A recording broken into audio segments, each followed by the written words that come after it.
What's up, y'all? It's LJ. It's your boy Eddie G. We are getting uncomfortable again. Eddie G, what we got going today, buddy? Basically, today we're going to be talking about male trauma and everything associated with that. And, we got a good episode for you guys. We've been gone on how long has it been? 4 weeks now? 4. And the reason that we've been gone is, LJ's had some things going on. I was rehearsing for a play. I recently did a play called PTSD. And that kind of relates to today's episode. The play was about a man who, he was a war veteran. He watched his best friend get killed during combat. And when he went back home, he displaced a lot of his anger, a lot of his trauma that he felt onto his family. And, he refused to get help. And, he tried to do it on his own. He tried working out. He even started drinking. But he had to get to a place where he was so low that he finally had to actually go get help. And that kind of, relates to today's episode, man. It's we as men, we just don't like to go get help. We always feel that we have to be that rock. We have to be that foundation when it comes to, trauma. It just comes to our family. We feel that, we don't have the what's the word? The luxury of being weak. We have to be appearing weak. Yeah, exactly. I can never appear weak. No, in any type, shape, or form. So it's very important that we let down those barriers and let people help us when we do feel that we can't handle it on our own, because we need a community of people to help us go through these things. And trauma is just something that is inevitable in life, right? Absolutely. So like you were touching on, like as men, whatever your trauma may have been, we are always taught, bottle it up, keep it inside. If you let somebody in, they're going to either take advantage of you, right, they're going to view you as weak, or you aren't going to be viewed as a real man because you're tapping into emotions. Right. In reality, we have no idea how to articulate emotions either, because again, we were always taught to suppress them, bottle them up. Only emotion we were taught to use was anger. Absolutely. Use that anger to go make something happen. Absolutely. And that kind of leads to the point how we were talking about alexithymia. That's one of the terms. Basically, alexithymia is when you suppress emotions. You don't want to talk about it. You suppress emotions. But the thing about alexithymia, when you suppress emotions, those emotions literally materialize in other areas of your life. So basically what happened is you harness this trauma. And so it starts to materialize through addiction, through alcoholism, through depression, through anxiety, through violence. And that's what we're seeing in society today. We're seeing so much suppressed trauma, and it's materializing in other areas, and a lot of people are suffering, but nobody wants to talk about it. And it's ruining the family. And we're seeing it on a macro level. We're seeing it on a large scale level now. Yeah. Like when you see something like, the pandemic, that was trauma on a large level. Yes. When you see somebody like George Floyd get basically strangled to death, that's trauma on a large level. And all of us are dealing with this. And then with the pandemic, you had people, they're alone, they're isolated. Yes. So nobody wants to, so people are dealing with all this stuff on their own. And, man, it's definitely something that needs to be talked about and, really dealt with.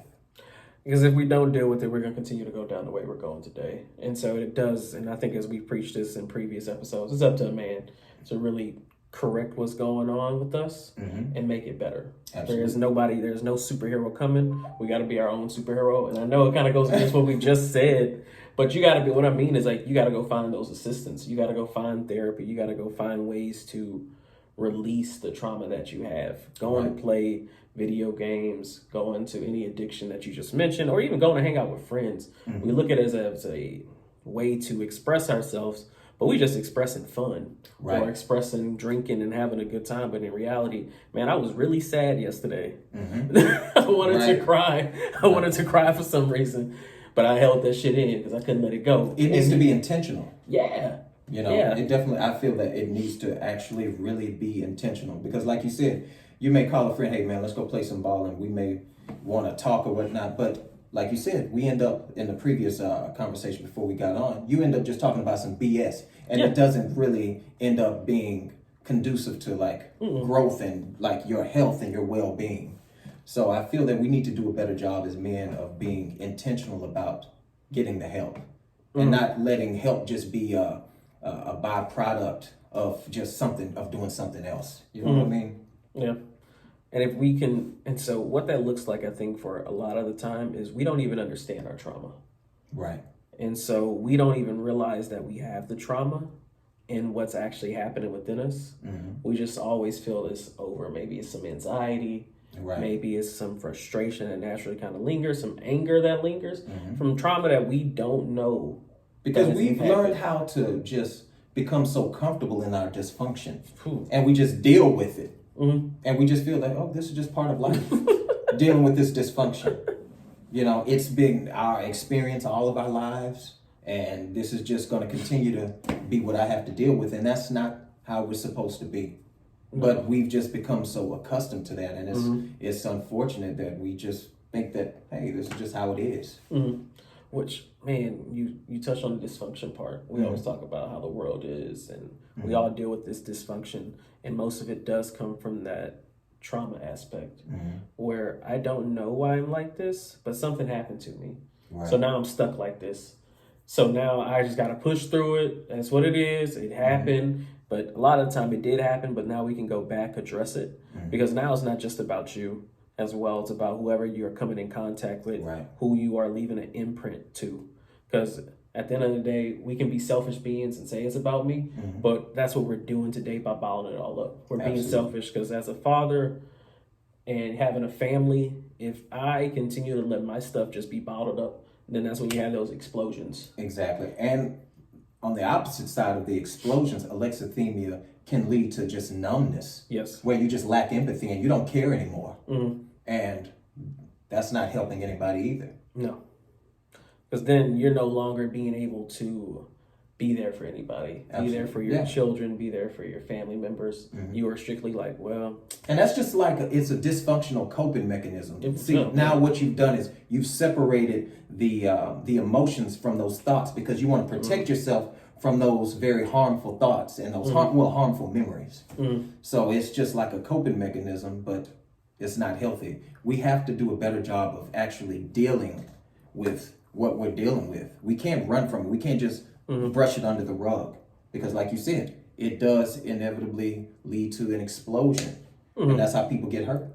And it leads to health problems too. Just bottling up all these emotions, these negative emotions, they lead to, you know, they say it leads to like that cortisol. See, when you're in that fight or flight response, that cortisol in your body can lead to a lot of heart problems, a lot of coronary issues, like, you know, clogging up arteries. So, man, that's why it's important, not just for your family, but for you. You have to get some help for this because you keep bottling up that. Look at stress kills, man. We see it every day.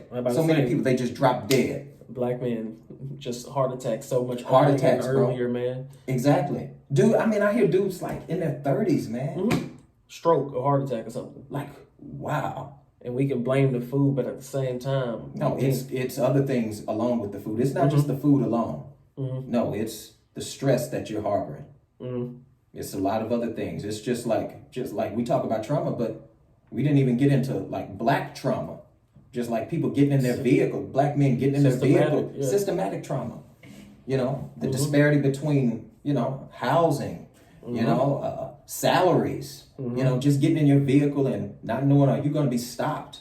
That's trauma, man, that people are, our bodies aren't made to be sustaining that kind of trauma day and night. No, that fight or flight is supposed to be for a couple of minutes. Let me get out of this situation. Now I can, you know, calm back down. You're not supposed to be in a sustained place of trauma. Fight or flight for 10 years straight. Like, I mean, we've been just, boy, just been. Exactly. And, you know, and we didn't really start to experience that too until, you know, until where we are today, I feel like, in society. Right. Previously, I think me and you touched on another episode, or we talked about it again, like we were hunters and gatherers.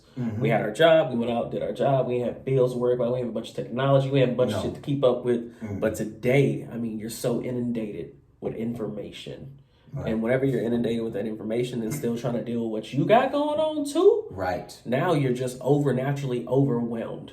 So Absolutely. you always feel like maybe you are in this fight or flight because then you're trying to keep up with somebody too. Mm-hmm. Then you got your trauma you never dealt with. Then you got systematic trauma like you were just talking about. Right. Where you can never, there's nothing you can do about it. Exactly. It was never your fault. And most trauma isn't your fault. It's just Mm-hmm. things happen. Mm-hmm. But now it is our responsibility though. Right. Like Will Smith said, it's not your fault, but it is your responsibility to fix these things. Mm-hmm. And I know that sometimes that's painful to come to terms with, because sometimes we've been victims so long. Yes. We enjoy being a victim. I know that's not a popular thing to say, but it's just true. You get comfortable being the victim because when you're the victim, now you don't have any responsibility to fix Mm-hmm. anything. But when you actually take onus and responsibility of what you're going through, now you got to put a plan together to get out of this. Mm-hmm. And hey, man, that's what we got to do. We got to put a plan together to look. There's always going to be traumas associated with life, but we can put together a game plan to actually cope better with these traumas. And one of the things that you can do is go to therapy. Mm-hmm. You know, talk to somebody. You know, not thinking that you got to do it all on your own. And if you're like, man, I ain't going to therapy, I ain't gonna go talk to nobody about my problems. There are other ways. Mm-hmm. There is CBT, which is cognitive behavioral therapy. Mm-hmm. I have a book of it for it myself. I hadn't been to therapy recently. I went to therapy years ago, Mm-hmm. but I knew I needed something. So CBT was a great tool for me that helped me practice tools of how to make myself more conscious of when I felt that fight or flight Amen. kick in, help my heart, see my heart rates go shoot up. Okay, like, hey, nothing right now is happening. Right. I should not be feeling this way. Right. Why am I feeling this way? So Exactly. being more mindful. Right. Practicing mindfulness sounds very simple, but all it means is realizing why you're feeling the way you're feeling or thinking Mm-hmm. what you're thinking. Mm-hmm. I may be thinking an off the wall thought. Right. Why am I thinking it though in reality? Where Right. did it come from? What's the root cause for it? Mm-hmm. And that's a lot of going through things and kind of working through a lot of stuff and practicing with yourself. But it does make you more aware and more conscious of when your body does go into that fight or flight. Right. And then you can take a step back and say, okay, I don't have to really be here. That stuff really works. I know it seems cliche and corny It to a lot does. of people, but it really works. You just have to get to a position in your life where you've tried all these other things. Like they say, insanity is, doing the same thing over and over and over again and expecting a different result. No, man, you got to try these things. These things are in place, but don't let the devil or don't let peer pressure and the perception of other people make you not go out there and get the help that you need. It's okay. Don't just we like to self-medicate through drugs and alcohol. And all that does is just compound the problems at the end of the day. Anything that can numb us. Right. Can a video game numb you? Right. Absolutely. But at the end of the day, when that high comes down, when that video game goes off, the problem is still there. Mm-hmm. We have to try to figure out solutions. And like you said, that's when we go to playing the victim usually. Once that high wear off, we say, well, man, my parents did me like this. Exactly. Somebody else did me like this. Right. So now I'm here. Right. You're right. You are there. And now it's your choice. Now, how the hell do I get out? Yeah, how the hell do I get out? Because it's still your life. Right. At the end of the day, it's nobody else's life except your own. So whenever we're playing this victim mentality, like you were just saying, we're trying to find another way not to take accountability. Right. And that's painful, man, because I've been there. That's usually my default setting. I may not say it all the time, but that's been my default setting for years that I'm trying to get out of. I'm not sitting here as an authoritarian like I got all the answers, because I don't. A lot of what we do this for, we're doing this for ourselves, and y'all are able to hopefully get help from us doing our therapy on camera. And I had to get out of that victim mentality. I'm the product of a broken home. My parents divorced when I was 6 years old, and I felt a lot of my issues stemmed from that. I feel like I was in, some very bad car accidents, and those things, the fear that I felt from those car accidents, proliferated into other areas of my life, and it held me back. Okay, that happened. Now, how do I get out of it? And that's just been part of my therapy with myself, trying to figure out ways to overcome my my issues that I have going on. And to touch on what you were just saying, kind of be more personal too. I've been raised as a people pleaser. That is so embedded in you, whether it's in different ways of getting good grades for your parents, doing something good at something to get some type of reward. And naturally, I never realized it until I got older. And this is only a year or two ago. I was like, oh crap, I am just a complete people pleaser. Right. So, I mean, it's subconscious at this point because it's so been embedded in my mind. So for me, I do, we did a 21-day brain detox, stuff like that, and things like you really want to change. So for me, it was people pleasing. Right. Because for people pleasing, I got to make sure they're good. I got to make sure they're taken care of, which helps you to a certain extent, helps you in your career. I got pretty good in my career, did good at work and everything because I was trying to always please my boss. Right. Because I looked at him as another authoritarian figure, like a parent or something, and I knew I would get praises. I knew I would get X, Y, and Z if I did a good job. But how long before the burnout? And that's what happened. Yeah, you can only please people for so long before you just get burnt out, and then you start to resent these people. Yeah. That you've been trying to please. Or then, I didn't even resent them. I just started to I just lost, the feeling of what you just said. It was no longer satisfying. Right. And so that's where I was like, okay, this is no longer satisfying. It's only harmful to me. And I didn't even realize it until a year or two ago. Right. And I'm 30, so I was 28, 29. So we're always going to discover new things as we continue to go on the journey too. Right. That we have to overcome. That for me has been personally been the biggest one that has really had a big impact on me is overcoming that people pleasing. And this is making me do that because I got to talk honestly, open about it, like you were just saying, and recognize hey, this is not okay. We got to take our own accountability. This is nobody's fault. It's already happened. So now it's our responsibility to go about it and fix it. And that's what this is all about, getting uncomfortable, these uncomfortable conversations, man. Well, I think that wraps it up for today, man. I hope everything that we said was helpful to you guys, and we look forward to seeing you guys on the next video. We'll put some links on the internet for you guys to get some help. Hey, man, if you need to talk to somebody, we'll put some links up there for you guys. Sesame. Look up Sesame care. I'll put that in there. Put something on Alexithymia, which is a new term for me that I was not familiar with. But something, as you learn more about it, you start to realize how it impacts so many different people, particularly as men. Not focusing on men only, but it does have a huge impact on how we have been groomed early on. So we love y'all. You have a blessed one. Take care.